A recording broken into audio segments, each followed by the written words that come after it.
Hello student, इससे पहले मैंने आपको सार्वजनिक वित्त के बारे में बताया था कि रियल में पब्लिक फाइनेंस क्या होता है और प्राइवेट फाइनेंस क्या होता है, और उनकी जो मटेरियल था, स्कोप था, विषय सामग्री थी, उसके बारे में बताया। अब आज हम देखते हैं सार्वजनिक वित्त और निजी वित्त में अंतर। तो ऑलमोस्ट निजी वित्त जो होता है एक पर्टिकुलर पर्सन का होता है, एक जो भी इंडस्ट्री सेटअप करके बैठा है एटलीस्ट उसका होता है, एक बिजनेसमैन है उसका पर्टिकुलर जो होता है।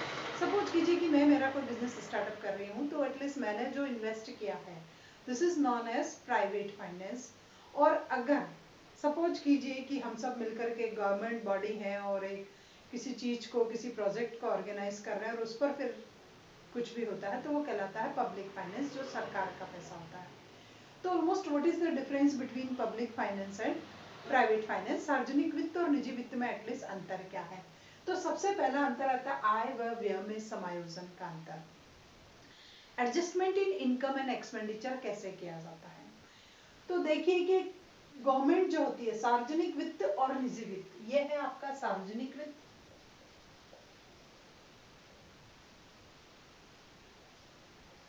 और ये है आपका निजी वित्त।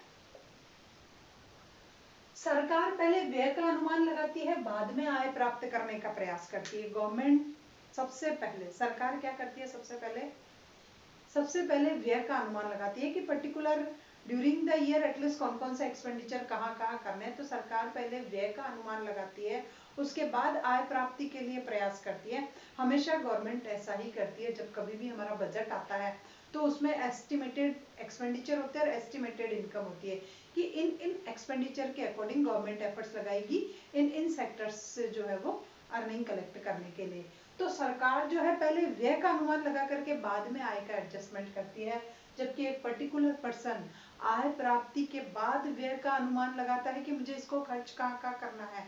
पहले वो एफर्ट्स लगाता है इनकम को रिसीव करने की, आय को प्राप्त करने की। जब तक पैसा उसके हाथ में नहीं आता है तब तक वो उसको खर्च करने की प्लानिंग नहीं बनाता है। पैसा उसके, इनकम उसके हाथ में होने के बाद, मनी वेल्थ उसके हाथ में होने के बाद वो उसको एक्सपेंडिचर करने के जो है वो तरीके ढूंढता है। तो वो कहलाता है, वो होता है हमारा निजी वित्त में ऐसा होता है।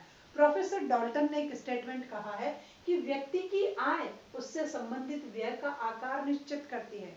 प्रोफेसर डॉल्टन ने एक स्टेटमेंट कहा है कि व्यक्ति की आय उससे संबंधित व्यय के आकार को निश्चित करती है। संबंधित व्यय का आकार निश्चित करती है कि मेरी इनकम पे मेरे एक्सपेंडिचर का साइज डिपेंड करेगा कि रियल में मेरी इनकम का साइज क्या है, किस स्टाइल की मेरी इनकम है, एटलीस्ट उसी के अकॉर्डिंग मेरा व्यय जो है वो डिटरमिनेट होगा। जबकि सरकार का व्यय आय का आकार तय करता है। जबकि प्रोफेसर डॉल्टन ने कहा है कि सरकार का व्यय आय का आकार तय करता है। गवर्नमेंट का जो एक्सपेंडिचर होगा एटलीस्ट गवर्नमेंट उसी की अकॉर्डिंग जो है इनकम को कलेक्ट करने के बारे में सोचेगी। तो सरकार का व्यय आय का आकार निर्धारित करेगा, जबकि व्यक्ति की आय व्यय का आकार निर्धारित करेगी। तो this is the first difference between public and private finance, सार्वजनिक और निजी वित्त में पहला अंतर। दूसरा है व्यय के विभिन्न लक्ष्य, कि एटलीस्ट हमारे एक्सपेंडिचर के डिफरेंट डिफरेंट मोटिव्स होते हैं, डिफरेंट डिफरेंट ऑब्जेक्टिव होते हैं, डिफरेंट डिफरेंट टारगेट होते हैं। तो इस पॉइंट ऑफ व्यू को लेकर के भी there is a great difference between public and private finance, सार्वजनिक वित्त और निजी वित्त के बीच में इसको लेकर के भी बहुत बड़ा अंतर है। तो सबसे पहले सरकार जो है, सरकार को सार्वजनिक वित्त का सबसे बड़ा टारगेट होता है at least all over the country social welfare increase करना, सामाजिक कल्याण हो, पूरी जनता का कल्याण उसमें निहित है, पूरे समुदाय का कल्याण उसमें निहित है। कि सरकार जो व्यय करती है पब्लिक फाइनेंस, उसमें सबसे पहले गवर्नमेंट का मेन मोटिव होता है वेलफेयर को इंक्रीज करना।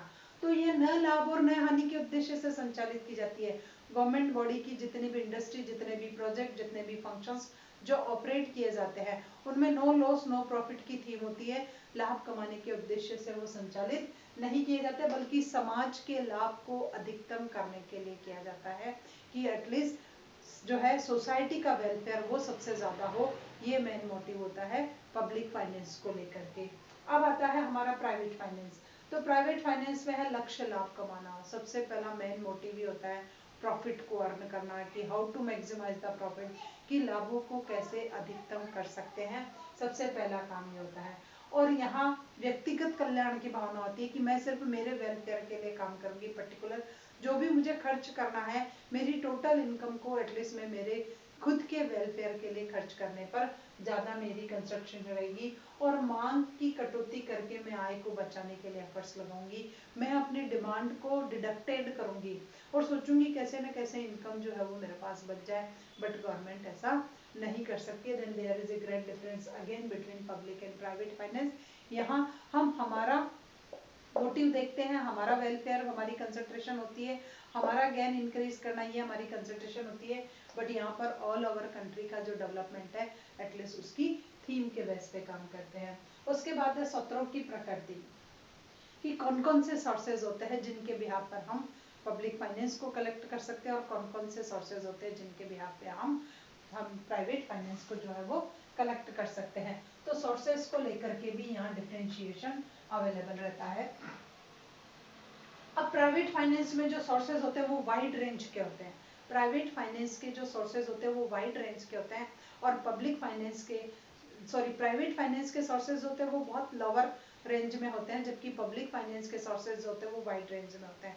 तो स्रोतों की अधिकता पाई जाती है। सरकार को आय को कलेक्ट करने के डिफरेंट टाइप्स के तरीके हैं। नॉन टैक्सेबल और टैक्सेबल, टू टाइप से इनकम को जो है गवर्नमेंट कलेक्ट कर सकती है और वेरियस टाइप्स है, फीस है, फंड है, जुर्माना है, पेनल्टी है, रजिस्ट्रेशन है, सर्विसेज देने के लिए आप जो देते हो वो है। तो सरकार की आय के स्रोत बहुत ज्यादा है, जबकि यहाँ पर लिमिटेड रिसोर्सेज हैं। ओनली मेरी इकोनॉमिक एक्टिविटी ही मेरी अर्निंग का सोर्सेज है, मेरे फाइनेंस का सोर्सेज है कि मैं मेरे बिहाफ पे कितना अर्न कर पाती हूँ वही है।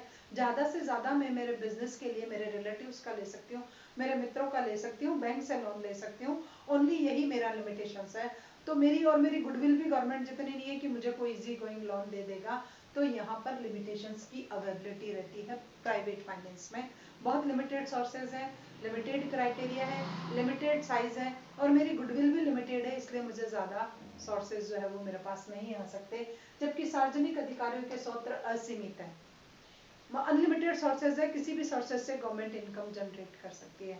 उसके बाद गवर्नमेंट के एक और कैरेक्टरिस्टिक्स है कि ये पावर का यूज कर सकती है, बल, प्रेशर, किसी भी स्टाइल से प्रेशराइज्ड कर करके ह्यूमन बींग्स, पब्लिक पॉपुलेशंस उससे और इनकम कलेक्ट करने का काम कर सकती है। तो सरकार बल के प्रयोग के माध्यम से भी इनकम जनरेट कर सकती है, लेकिन एक निजी व्यक्ति निजी वित्त को कलेक्ट करने के लिए बल का प्रयोग नहीं कर सकता। हम किसी को डरा धमका करके लोन नहीं ले सकते हैं, ऐसा कोई कानून अभी तक नहीं बना हुआ है।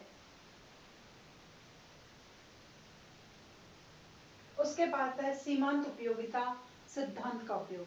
तो मार्जिनल यूटिलिटी एक थ्योरी है कि जहां पर मैं मेरी इनकम को कैसे खर्च करूंगी उसके लिए मेरे पास डिफरेंट टाइप्स के सोर्सेज होते हैं और मैं सब में यूटिलिटी को चेक करती हूँ कि इसकी मार्जिनल यूटिलिटी एक्स और मार्जिनल यूटिलिटी ऑफ वाई और मार्जिनल यूटिलिटी ऑफ जेड और मार्जिनल यूटिलिटी ऑफ, तो इनमें क्या है कि मैं मतलब कॉम्प्रोमाइज नहीं करूंगी, इनमें इक्वलिटी की कोशिश करूंगी कि मेरी इनकम से जितने भी मैं एक्सपेंडिचर करती हूँ तो एटलीस्ट मैं इस थ्योरी को फॉलो करते हुए करूंगी।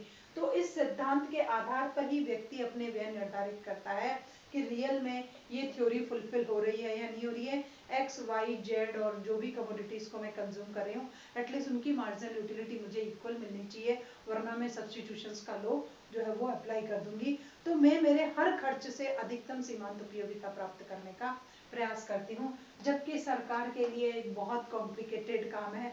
गवर्नमेंट फर्स्ट ऑफ ऑल तो मार्जिनल यूटिलिटी को कैलकुलेट ही नहीं कर पाती है, आइडेंटिटी नहीं कर पाती है, उसकी रिसर्च नहीं कर पाती है। तो इस स्टाइल से वो एमयू पता ही नहीं चलेगा कि एजुकेशन पे ज़्यादा है या लिटरेसी पे ज़्यादा है या किसी और सेक्टर पे ज़्यादा है, ऐसा गवर्नमेंट के लिए मुमकिन नहीं है। और गवर्नमेंट एडजस्टमेंट नहीं करती है कि इस सेक्टर से निकाल के उस पर डालो और वहाँ से निकाल करके यहाँ पर करो, और कोई सब्सटीट्यूशंस गवर्नमेंट की उस पॉलिसी में नहीं होता है। जहाँ जितना है रिक्वायरमेंट है, लॉस है, प्रॉफिट है, अच्छी अर्निंग है, सेटिस्फेक्शन लेवल हाई है तो भी करना है, और नहीं है तो भी गवर्नमेंट को वो एक्सपेंडिचर करने ही पड़ते हैं। तो यहाँ सार्वजनिक वित्त में सीमांत उपयोगिता नियम जो सिद्धांत है एटलीस्ट उसका पालन नहीं हो सकता है, जबकि निजी वित्त में व्यक्ति अपने हर खर्च में सीमांत उपयोगिता नियम को फॉलो करता है और उसी के आधार पर अपने खर्च को निर्धारित करने का प्रयास करता है। अब अनिवार्य प्रकृति, नेसेसरी, कंपल्सन्स कहाँ होता है एक्सपेंडिचर में। देन गवर्नमेंट के लिए जो एक्सपेंडिचर है उसमें कंपल्शंस अवेलेबल है, एसेंशियल है, सरकार को व्यय करना ही पड़ेगा, ये गवर्नमेंट की बाउंडेशन है। वाटर है, इलेक्ट्रिसिटी है, रोड्स है, ट्रांसपोर्टेशन है, डैम है, और भी मतलब आप वैरायटी ऑफ सर्विसेज ले लीजिए जहां सरकार व्यय करने से पीछे नहीं हट सकती है। तो सरकारी खर्च में प्राय अनिवार्यता का गुण पाया जाता है, उसे टाला नहीं जा सकता। मतलब कुछ आप पोस्टपोन कर सकते हो, अभी नहीं कल, कल नहीं परसों, बट आप उसको पूरा खत्म नहीं कर सकते कि मेट्रो नहीं चलानी, हटा दो, एयरजेट नहीं चलाने, हटा दो, डिफेंस मटेरियल नहीं परचेज करना, हटा दो। ऐसा नहीं होता है, वहाँ फाउंडेशन होती है कि ये करना, जैसे अभी वैक्सीनेशन पे खर्च करना कंपनी की आवश्यकता है, तो सरकार उसको टाल नहीं पाएगी। तो यहाँ पर हम कह सकते हैं कि सार्वजनिक व्यय में अनिवार्यता की प्रकृति होती है, उसके खर्च को आप टाल नहीं सकते, जबकि एक व्यक्ति ऐसा कर सकता है, मैं ऐसा कर सकती हूँ, मैंने अभी किया भी है, कुछ एक्सपेंडिचर को पोस्टपोन भी किया है। तो हम ऐसा कर सकते हैं, हम हमारी प्रायोरिटी को डिटर्मिनेट कर लेते हैं, प्रायोरिटी में भी सुपीरियर प्रायोरिटी क्या है उसको भी कभी कभी डिटर्मिनेट करते हैं, और जो अर्जेंट वर्क होता है, इमरजेंसी टाइप का वर्क होता है, एटलीस्ट वहीं ज़्यादा खर्च करने के लिए हम एफर्ट्स लगाते हैं, बाकी हम हमारे खर्चों को पोस्टपोन कर सकते हैं कुछ समय के लिए, अगर वो अनिवार्य आवश्यकता की वस्तुएं नहीं है, आरामदायक है और लग्जरीज है, तो हम उसको बहुत लंबा पोस्टपोन कर लेते हैं। तो व्यक्ति ऐसा कर सकता है, वो अपने खर्च में अनिवार्यता की प्रकृति को निकाल सकता है, जरूरत हुआ तो कर दिया, नहीं हुआ तो पोस्टपोन कर दिया, कुछ समय बाद जा करके खर्च कर सकता है। उसके बाद है शक्ति का प्रयोग, अब है पावर का यूज, कि पावर का यूटिलाइजेशन कौन करेगा। गवर्नमेंट जो है वो शक्ति का प्रयोग कर सकती है, बाधित कर सकती है, किसी को टैक्स अगर कोई नहीं दे रहा है तो उस पर प्रेशराइज्ड कर सकती है, अगर कोई फीस नहीं दे रहा, पेनल्टी नहीं दे रहा, आपने हेलमेट नहीं लगाया, खड़े रहो 4 घंटे धूप में, हेलमेट लगाओ तो चले जाना, 300 रुपए का चालान काटो छोड़ो। तो वहां पर क्या है, बल का प्रयोग है, प्रेशर है, आपको यहाँ डाल दिया जाएगा, वहाँ जो भी है, तो यहाँ अनिवार्यता की प्रकृति है। तो शक्ति का प्रयोग जो है सरकार वो अपनी आय को बढ़ाने के लिए कर सकती है, और लोगों को ज्यादा टैक्स, ज्यादा इनकम, ज्यादा लोन देने के लिए भी कभी कभी गवर्नमेंट प्रेशराइज कर सकती है, जबकि एक व्यक्ति शक्ति का प्रयोग नहीं कर सकता। मेरे पास कोई शक्ति नहीं है, मैं मेरी इनकम को जनरेट करने के लिए आपको प्रेशराइज नहीं कर सकती हूँ कि आप मुझे पैसा दीजिए या कुछ भी कीजिए जो भी मुझे चाहिए एटलीस्ट, तो हम आपको प्रेशराइज्ड नहीं कर सकते हैं। ये आपकी मेंटल सिचुएशंस पे डिपेंड करता है कि आपको मुझे मेरी सर्विसेज के लिए क्या पे करना है। तो यहाँ शक्ति का प्रयोग नहीं कर सकता। जैसे एक उत्पादक या जो भी बेचारा व्यापारी है वो अपनी वस्तु को खरीदने के लिए किसी को बाधित नहीं कर सकता कि आप इसको खरीदो क्योंकि आपके खरीदने से मेरी इनकम बढ़ेगी, जबकि गवर्नमेंट ऐसा कर सकती है, वो किसी पर टैक्स इम्पोज कर सकती है, टैक्स नहीं चुकाने पर उस पर पेनल्टी लगा सकती है। आप सरकार की सेवाओं का प्रयोग करते हो तो आपको वो चुकाने के लिए भी सरकार बाधित कर सकती है। तो यहाँ हम कहेंगे कि सरकार शक्ति का प्रयोग करती है। उसके बाद है बजट की प्रकृति में अंतर, दोनों ही बजट बनाता है, एक व्यक्ति भी अपना बजट बनाता है और सरकार भी अपना बजट बनाती है, पर बजट में क्या अंतर है।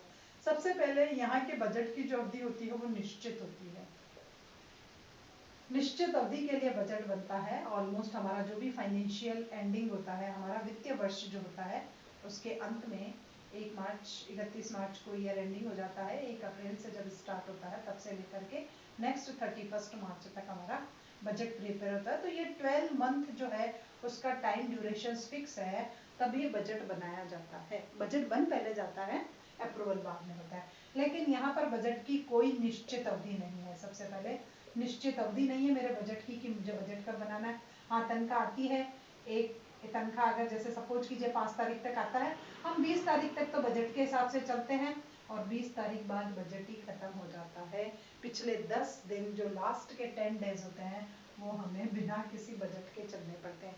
ईयरली तो बजट बन ही नहीं सकता, बजट ओनली मंथली बनता है, और मंथली भी कम बनता है, सैलरी आने से पहले एक एस्टिमेशन हो जाता है जो 20 तारीख तक चलता है, उसके बाद नील बटा सन्नाटा, कोई बजट नहीं, कोई इनकम नहीं। तो ये वाली सिचुएशन है, तो हम बजट नहीं बना सकते। एक पर्टिकुलर पर्सन, एक बिजनेसमैन, एक प्रोड्यूसर, एक निजी क्षेत्र का उत्पादक प्राय ज्यादा लंबा बजट नहीं बना सकता, क्योंकि उसकी अनसर्टेनिटी रहती है कि वो उसको इनकम कहाँ से जनरेट होगी या नहीं होगी।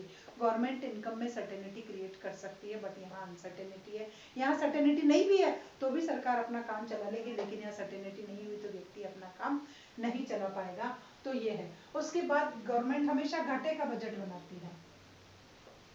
सरकार का जो बजट होता है वो हमेशा घाटे का बजट होता है, लेकिन एक व्यक्ति कोशिश करता है कि वो बचत का बजट बनाए, सरप्लस का बजट बनाए, कुछ सेविंग करे, अपने एक्सपेंडिचर को रिड्यूस करे और उस सेविंग से अपने बारे में, आगे के बारे में सोचे, कुछ भी करे।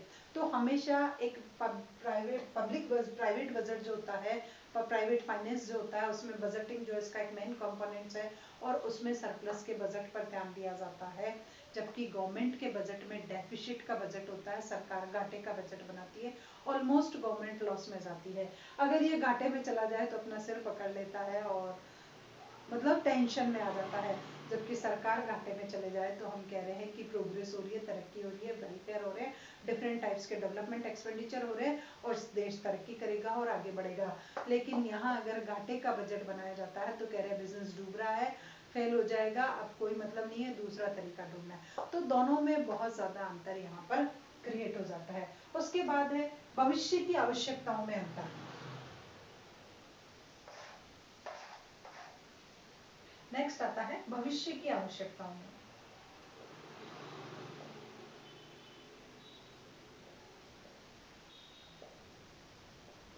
भविष्य की आवश्यकताओं में अंतर। अब दोनों बजट को लेकर के फ्यूचर के बारे में भी बहुत अलग अलग ओपिनियन है। हमारा जो सार्वजनिक वित्त है वो क्या देखेगा, वर्तमान और भावी दोनों के बारे में देखता है, वर्तमान व भावी दोनों पीढ़ियों के बारे में देखता है कि रिसेंट जनरेशन का क्या हो रहा है और एटलीस्ट फ्यूचर जनरेशन का क्या किया जा रहा है, उन दोनों के बारे में देखना है।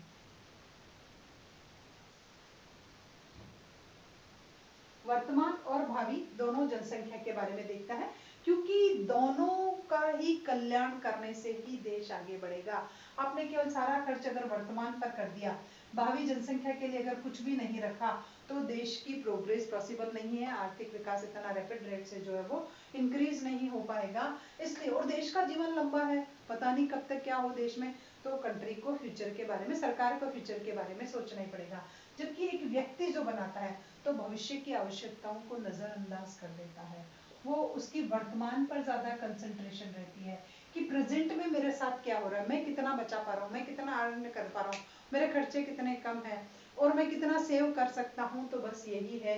तो यहाँ पर वह वर्तमान के लिए बजट बनाता है, क्योंकि एक व्यक्ति, एक बिजनेस, एक इंडस्ट्री सोचती है कि हमारी लाइफ इतनी लंबी नहीं है, छोटी लाइफ है, तो छोटी लाइफ के लिए छोटे जो है वो प्रोविजन बनाने हैं। लेकिन देश अपने फ्यूचर को देखते हुए करता है तो बड़े बड़े प्रोविजन यहाँ पर बनाए जाते हैं। तो भविष्य की आवश्यकताओं में भी अंतर है।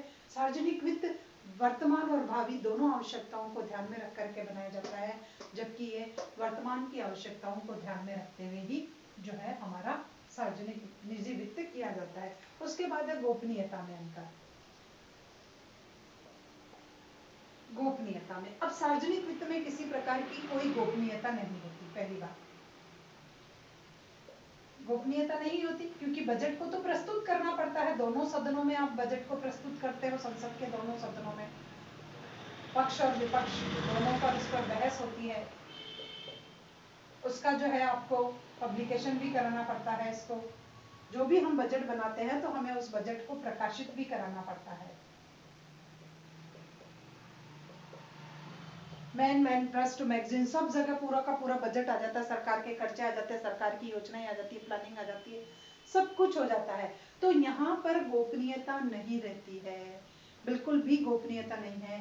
लेकिन ये पर्सन गोपनीय रख सकता है अपनी इनकम को, गोपनीय रख सकता है अगर बहुत छोटे लेवल का है, नो टैक्सेबल है तो गोपनीय रख सकता है। और इसके लिए कोई जरूरी नहीं है कि ये लोगों को बताए, पब्लिकेशन करे, प्रकाशित करे, ऐसा इसके लिए कोई जरूरी नहीं है।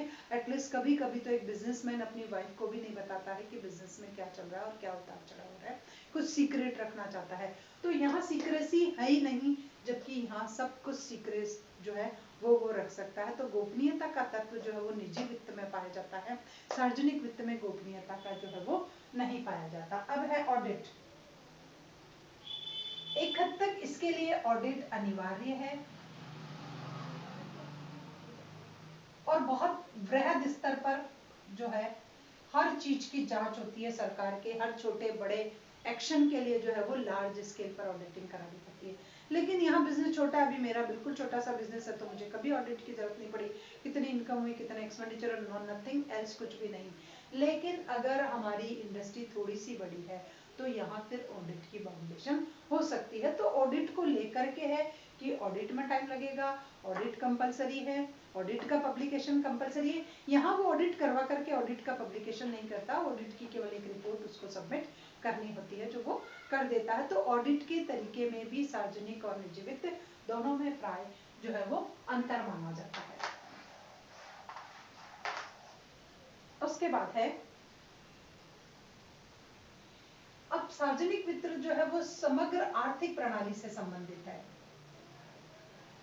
समग्र आर्थिक प्रणाली से संबंधित है। अतः ऑलमोस्ट हम इसको समष्टि अर्थशास्त्र का क्षेत्र मानते हैं, ये समष्टि अर्थशास्त्र में आता है। जबकि निजी वित्त जो होता है वो केवल मात्र एक व्यक्तिगत आर्थिक प्रणाली पर आधारित है, व्यक्ति की आर्थिक प्रणाली पर आधारित है। अतः इसे व्यष्टि अर्थशास्त्र का क्षेत्र माना जाता है कि इसकी स्टडी हम मैक्रो में करेंगे और इसकी स्टडी हम माइक्रो में करेंगे। तो there is a great difference between the opinion कि किस इकोनॉमिक्स में इनको इंक्लूड किया गया है। तो पब्लिक फाइनेंस को समष्टि अर्थशास्त्र में लिया गया है, जबकि निजी वित्त को व्यष्टि अर्थशास्त्र में लिया गया, because it is related from particular person, particular industry, particular business and it is related from all economy. ये पूरी है। तो ये एक बृहद स्तरीय व्याख्या करता है, जबकि एक सूक्ष्म स्तरीय अध्ययन के लिए जरूरी है, और इसकी स्टडी करना इकोनॉमिक स्टडी के लिए कंपलसरी होता है, जबकि इसकी स्टडी करना इकोनॉमिक स्टडी करने के लिए प्राय कंपलसरी नहीं होता है, इसलिए इसको किया जाता है। उसके बाद आता है घाटे की वित्त व्यवस्था। घाटे की वित्त व्यवस्था।